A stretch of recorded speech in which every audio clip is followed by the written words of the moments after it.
Assalamualaikum warahmatullahi wabarakatuh. Alhamdulillah wassalatu wassalamu ala sayyidina Rasulillah sayyidina wa habibina wa syafi'ina wa qurrati a'yunina wa nuri qulubina maulana Muhammad miftah babi rahmatillah adada ma fi ilmillah salatan wa salaman daimaini bi dawami mulkillah. Subhanaka la ilma lana illa ma 'allamtana innaka antal alimul hakim. Rabbi shrah li sadri wa yassir li amri wahlul 'uqdatam min lisani yafqahu qawli bi jahin nabi wa sahbi wal ali. Dusurukum ya ahlad darab, dusurukum ya ahlan naubah, dusurukum ya ahlal halli wal aqd, amma ba'd.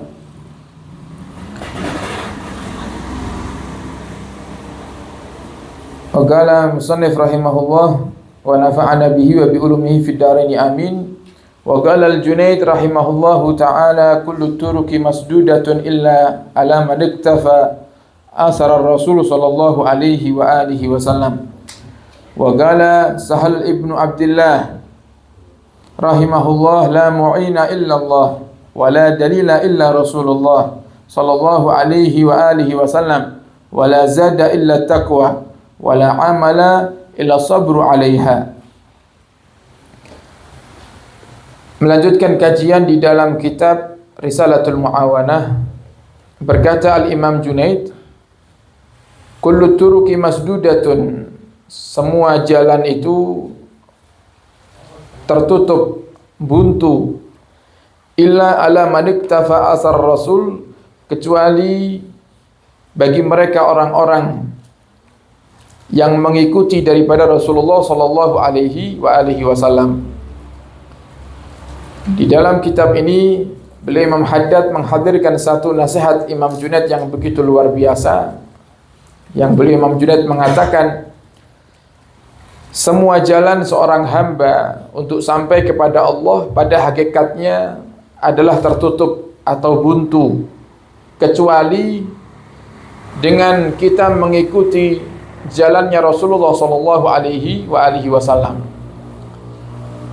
Sehingga orang yang mengaku sampai kepada Allah tapi dia menjauhi daripada sunnah-sunnahnya Rasulullah, menjauhi daripada akhlaknya Rasulullah, maka itu mustahil.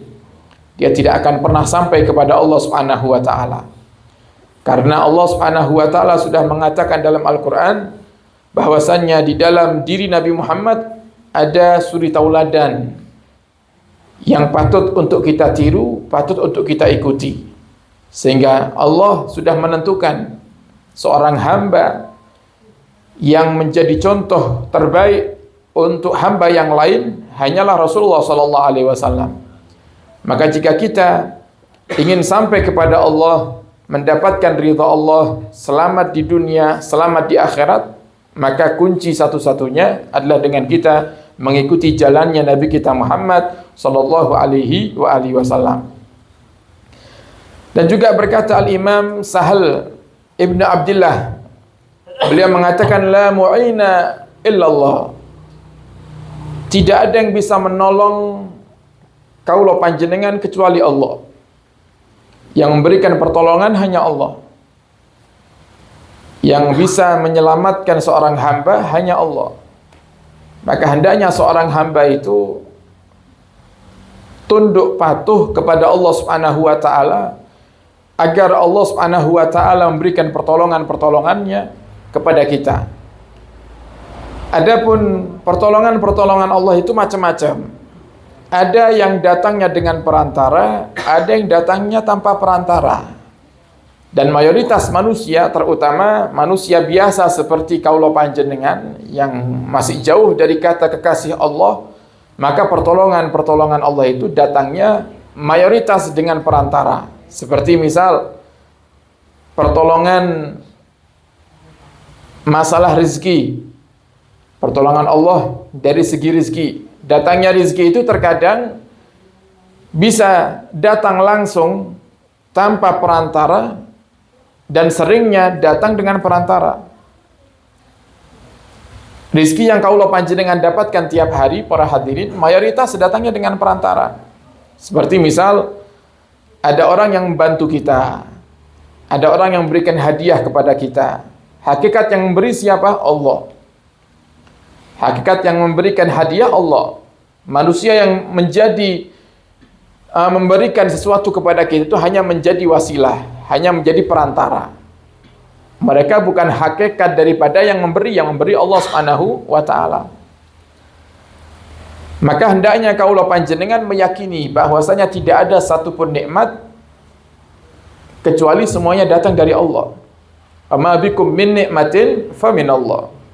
Kata Allah Subhanahu wa taala, dan apa yang ada di antara kalian daripada nikmat-nikmatnya Allah itu, maka yakini itu semuanya dari Allah Subhanahu wa taala. Cuman Allah Subhanahu wa taala perintahkan kita, di saat perantara itu datang, rezeki itu datang melewati perantara manusia, maka kita punya kewajiban. Yaitu kewajiban kita adalah berterima kasih. Jadi kalau saya diberi hadiah oleh panjenengan, kewajiban saya berterima kasih kepada panjenengan. Karena Nabi mengatakan dalam hadisnya, man lam yashkurin nas lam yashkurillah. Yang tidak bisa terima kasih kepada manusia, maka dia tidak akan bisa terima kasih kepada Allah Subhanahu wa taala. Yang di depan mata aja nggak bisa dia terima kasih. Sombong, dia mau mengucapkan terima kasih aja sombong. Bagaimana dia akan bersyukur dengan nikmat yang telah diberikan oleh Allah yang begitu banyak? Nah, maka kewajiban di saat kita mendapatkan rizki dari Allah melewati perantara manusia, maka kewajiban kita adalah berterima kasih kepada orang yang menjadi perantara rizki tersebut. Dan terutama kemudian kita berterima kasih kepada Allah Subhanahu wa taala. Karena nikmatnya Allah itu banyak. Nikmatnya Allah itu banyak. Dan nikmat Allah itu tidak pernah lepas daripada setiap makhluknya. Di antaranya manusia kita. Kalau nikmat itu dicabut aja, nikmat itu dihentikan sejenak aja oleh Allah Subhanahu wa taala, pasti kita akan susah. Nah, sebagai contoh, Allah Subhanahu wa taala berikan kita nikmat hidung untuk bernafas. Nah, ini beberapa hari ini kalau lagi flu. Buat nafas itu berat. Buntu hidung, akhirnya pusing kepalanya. Sampai kemana-mana sanggup fresh care. Coba lihat, itu baru Allah buntu sebentar itu. Okay. Buatan kok saben dinten dibuntu ini hidung sama Allah. Sebentar aja dibuntu sama Allah. Kepala sudah berat. Okay. Mau ngapa-ngapain sudah nggak bisa nikmat rasanya. Okay. Mau sujud kepala pusing. Okay.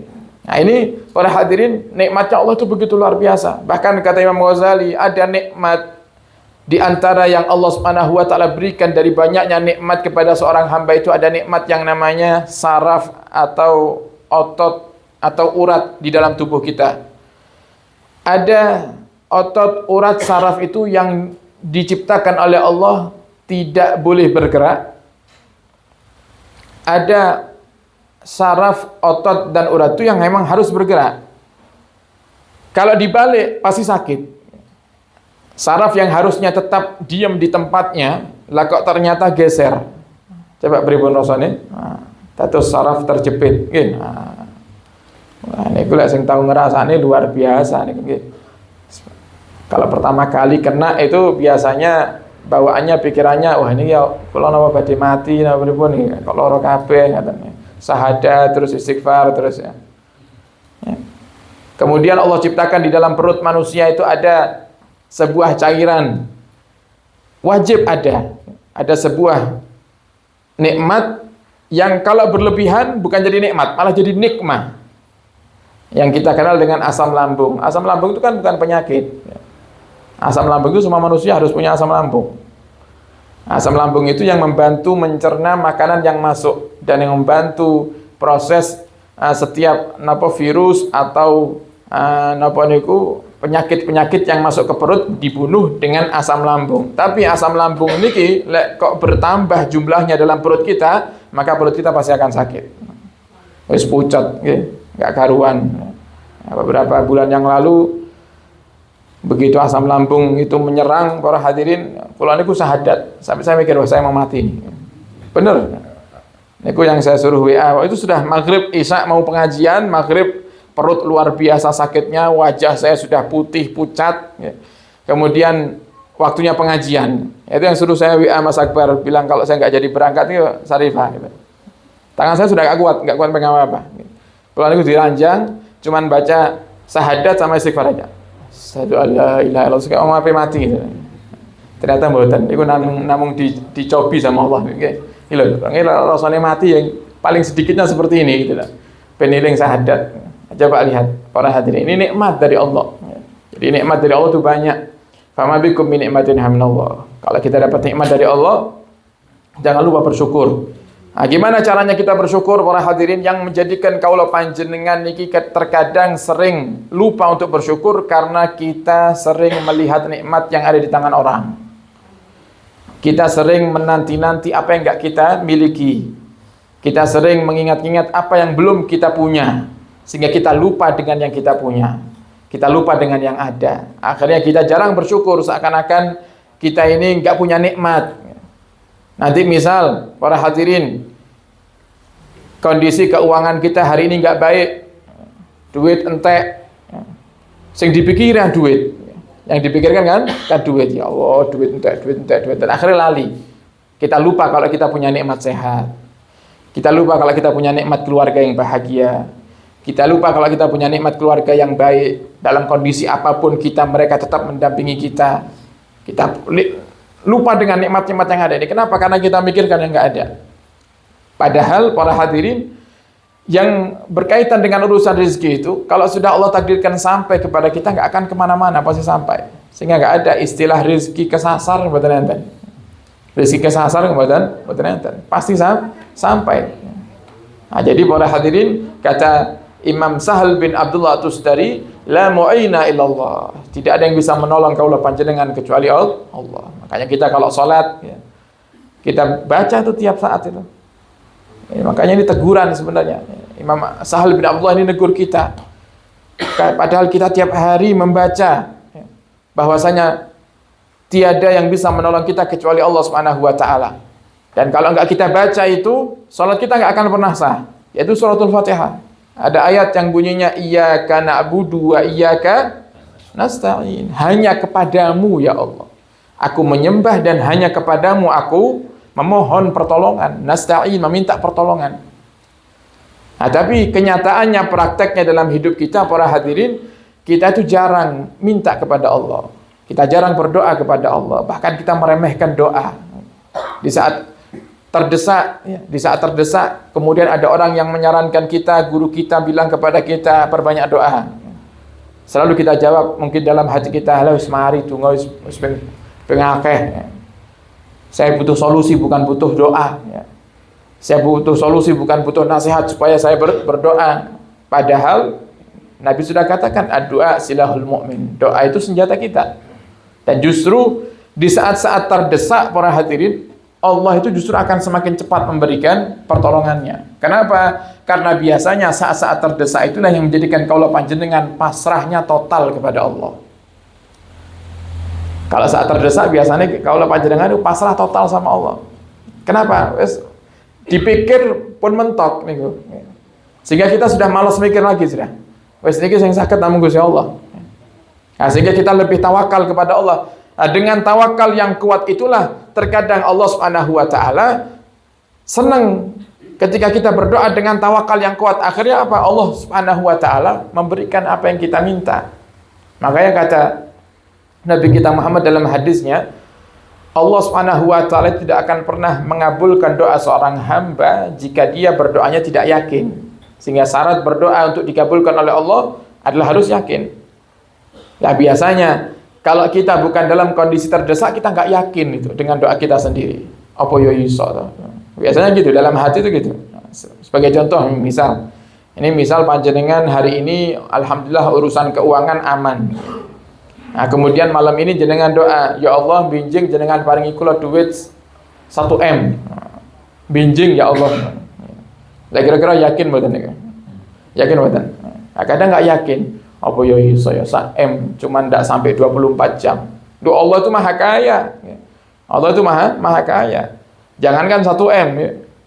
Nah, Allah kasih kekayaan yang begitu luar biasa untuk Nabi Sulaiman. Allah berikan kekayaan yang luar biasa untuk para sahabat-sahabat Nabi, Sayyidina Utsman bin Affan. Allah berikan kekayaan luar biasa kepada Sayyidina Abdurrahman bin Auf.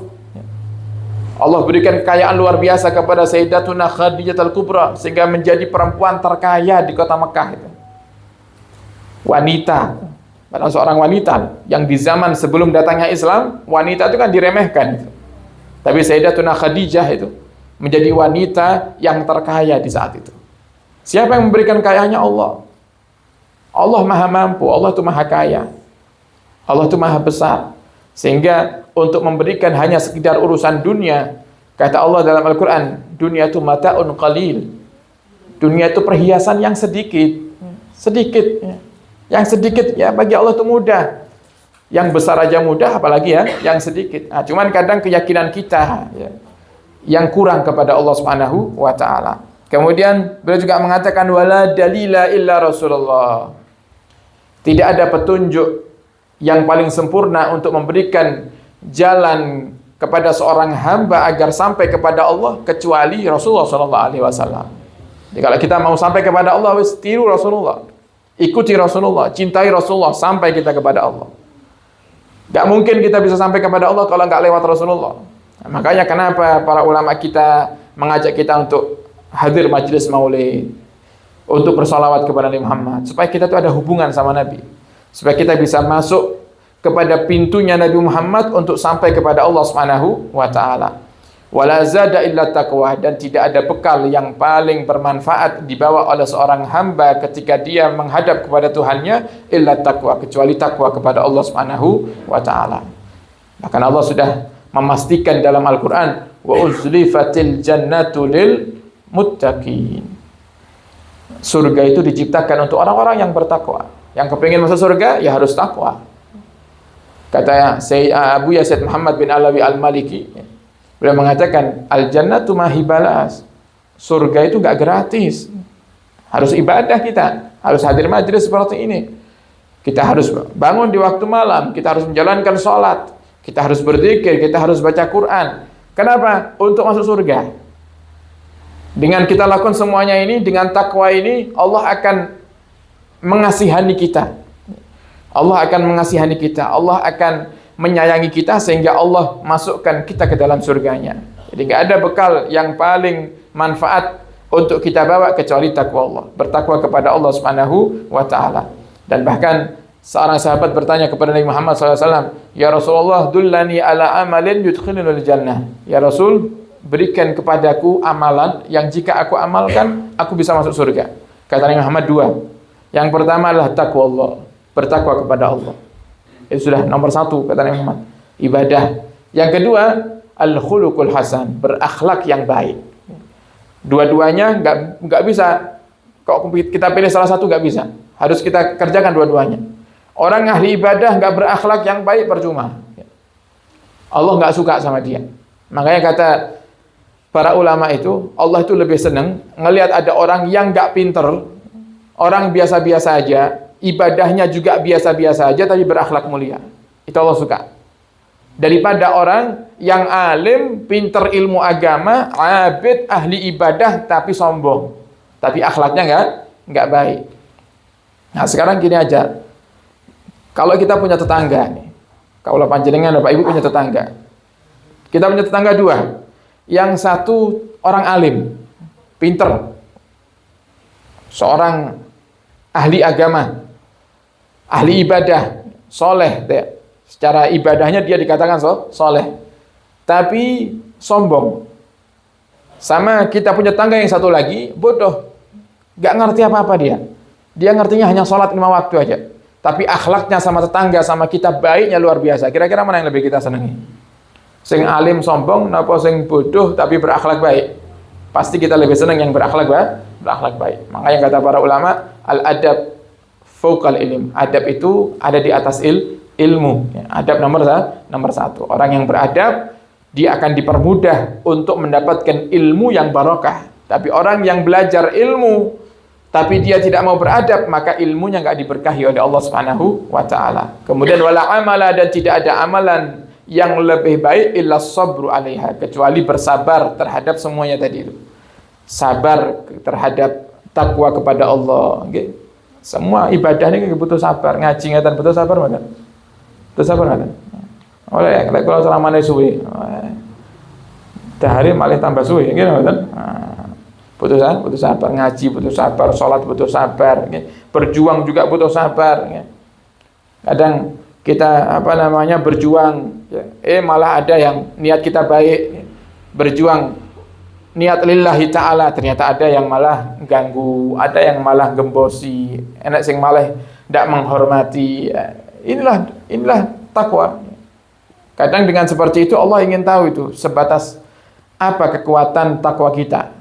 Apa setelah kita diuji seperti itu kita malah mutung, lepas daripada ibadahnya, malas lagi melakukan ibadah. Misal hadir majlis, selama ini nggak pernah hadir majlis, akhirnya bersabar melawan hawa nafsu, niat hadir majlis. Sampai di majlis ternyata ketemu orang yang mulutnya nganggur. Baru pertama kali kita hadir majlis itu, langsung ada yang ngomong, kok tumben awakmu majlisan? Biasanya ngopi ae, biasanya nganggur ae, diajak majlisan sorone orang umum, kok tumben majlisan nih. Lah, kemudian karena kita punya iman gak kuat, akhirnya apa? Mutung. Alah, majlisan ya bangga di itu. Gini betul? Ndak majlisan dicaci, majlisan yo dilokno, wis ora usah majlisan, padha-padha dicacinya. Ini berarti kita gak sabar tuh. Kadang memang Allah Subhanahu wa taala kalau ingin mengangkat kadar keimanan dan ketakwaan seorang hamba, Allah uji seperti itu. Maka kata Imam Sahal bin Abdullah Tustari, tidak ada amalan yang paling indah, yang paling besar pahalanya melebihi daripada sabar. Sampai Nabi katakan, ketika Nabi sebut di dalam bab puasa, Nabi sebut as-sabru thawabuhul jannah. Sabar niku wis balasannya swarga. Sabar itu balasannya pasti surga. Kenapa? Semuanya butuh sabar. Semuanya butuh sabar, ibadah butuh sabar, membina rumah tangga butuh sabar, mencari nafkah butuh sabar, semuanya butuh sabar. Apa yang nggak butuh sabar coba? Semuanya butuh sabar. Nggak ada yang langsung instan. Ya. Nggak ada. Orang mau ibadah sampai kepada Allah langsung instan sekali ibadah sampai, nggak ada. Orang mau sukses di dunia, urusan dunianya diberikan kemudahan kok langsung sukses gitu, nggak ada. Semuanya butuh usaha. Maka usaha itu butuh kesabaran. Semoga Allah jadikan kita semuanya orang-orang yang ahli sabar. Orang-orang yang ikut Rasulullah, orang-orang yang meneladani daripada akhlaknya Rasulullah, dan semoga Allah berikan pertolongan kepada kita. Yang sakit diberikan kesembuhan oleh Allah Subhanahu wa taala, yang sempit rezekinya Allah berikan kelapangan, yang punya hutang Allah lunasi hutang-hutangnya, dan semoga yang punya masalah segera Allah datangkan solusinya, dan Allah takdirkan kita semuanya bisa segera ziarah Makkah dan Madinah, menjalankan ibadah haji dan umrah, ziarah Nabi Muhammad SAW tiap tahun bersama orang-orang yang kita cintai, bersama keluarga, bersama para pejuang-pejuang majlis, dan semoga Allah Subhanahu wa taala panjangkan umur kita dalam ketaatan serta sehat walafiat, dan Allah cabut nantinya setelah panjang umur nyawa kita dalam keadaan husnul khatimah. Ala hadhihi niyyah wa ala kulli salihah bi sirril Fatihah.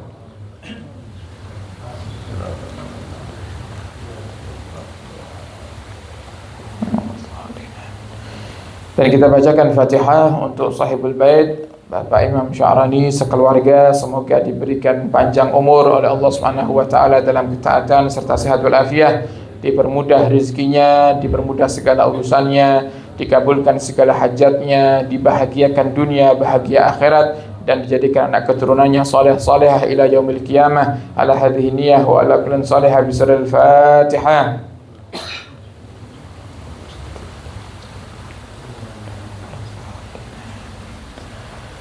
Alhamdulillahirabbil alamin. Sekian dari kami, kurang lebihnya mohon maaf dan mohon doa selalu. Wabillahi taufiq wal hidayah. Wassalamualaikum warahmatullahi wabarakatuh.